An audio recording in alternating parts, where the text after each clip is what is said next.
আসসালামু আলাইকুম সুপ্রিয় দর্শক, আওয়ামী লীগকে নিষিদ্ধ করার জন্য দেশে এখন কার্যত একটা বিরাট বড় আন্দোলন হচ্ছে এবং শাহবাগ কার্যত অচল অবরোধ করে রাখা হয়েছে।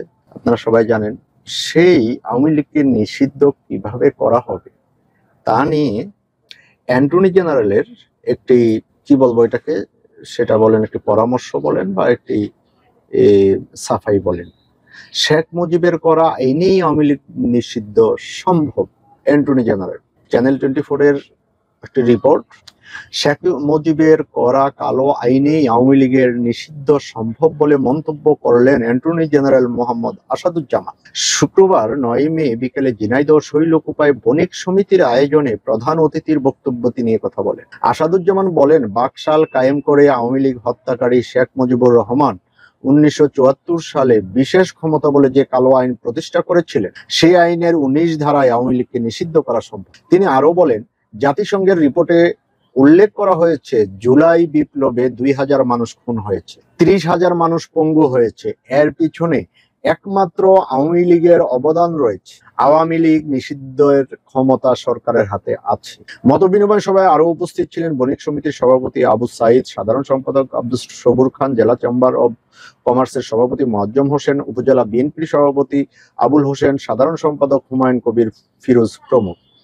আওয়ামী লীগকে নিষিদ্ধ করার জন্য ছাত্ররা এনসিপি অনেকদিন ধরেই চাচ্ছে এবং সাবেক রাষ্ট্রপতি আব্দুল হামিদ খান যখন চলে যাওয়ার পরে উপদেষ্টা পরিষদ বলতেছে তারা জানেন না এবং প্রশাসনের দুজন লোককে বরখাস্ত করা হয়েছে।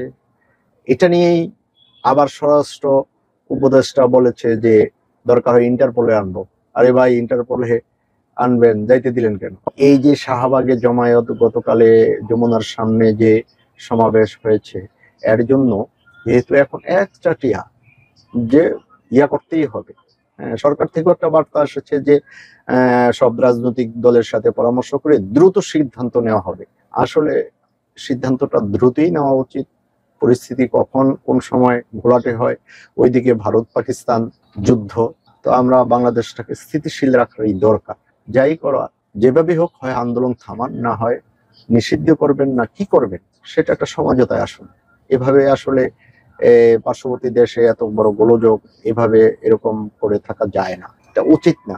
দর্শক, আপনারা আপনাদের কমেন্টে জানাবেন আমাদের এবং আমাদের দেশ দেশান্তর 24 নিউজের পাশে থাকবেন। আজ এ পর্যন্তই, দেখা যাক সামনে কি হয়, অপেক্ষায় থাকি।